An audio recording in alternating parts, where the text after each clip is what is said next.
that's what he internalizes. But also, how can he joke about loudness when this restaurant is his favorite one in the city? A cowbell rings over and over, and a flock of beer maidens parade out from the back, holding boots of beer for another techie group in the corner. Trevor gazes at the display fondly, and I hope he's not about to recount the hijinks of Oktoberfest 2009 again. Before he gets a chance, I quickly answer, "The favors." "Favors? You're giving out bedazzled earplugs to everyone, right?" He chuckles to himself, and it jarringly reminds me of my work nemesis, Mark. Yuck. No, Trevor is nothing like Mark, who strong-arms his way into getting any piece with real merit, then smiles at the newsroom all self-satisfied. On camera, he'll ask rude, invasive questions to people who've experienced trauma, but the boss seems to eat it up. To distract myself from the thought of Trevor being anything like him, I scan the menu. So, I'm thinking the Jaeger chicken. I already ordered for us the 2-person sausage extravaganza. And a surprise. I hate surprises.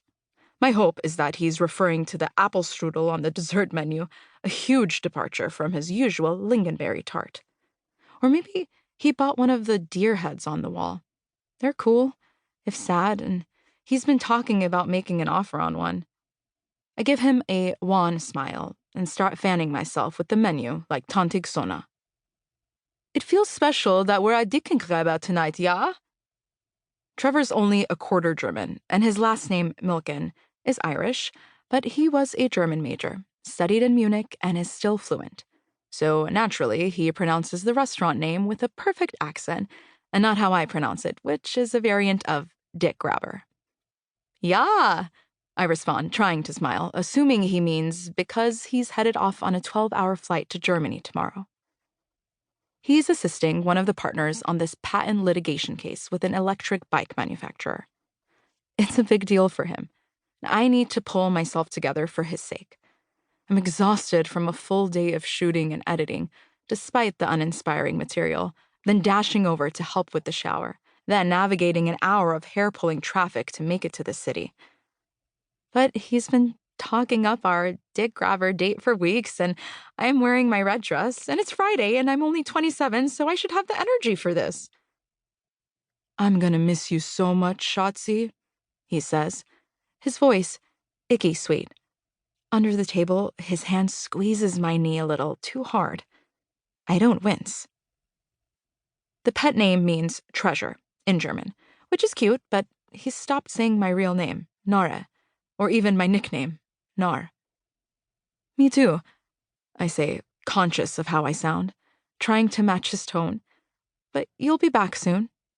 3 weeks, he says, shaken. The rest of June and into early July. It should seem long, but I have this feeling that almost a month of being away from him is going to fly by. I keep pretending it's shorter, I say. I don't know why I lie. I guess I want to make him happy.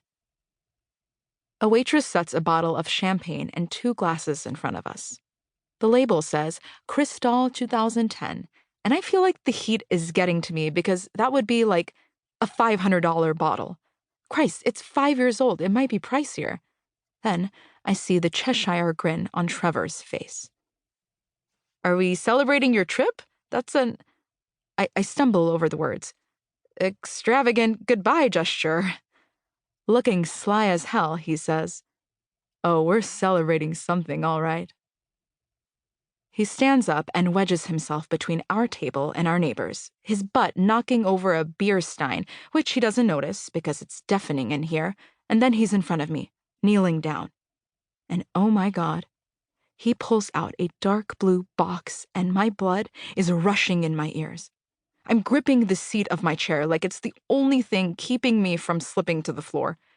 He opens the box, and the woman at the table next to us gasps because the diamond is fucking huge. No other way to say it.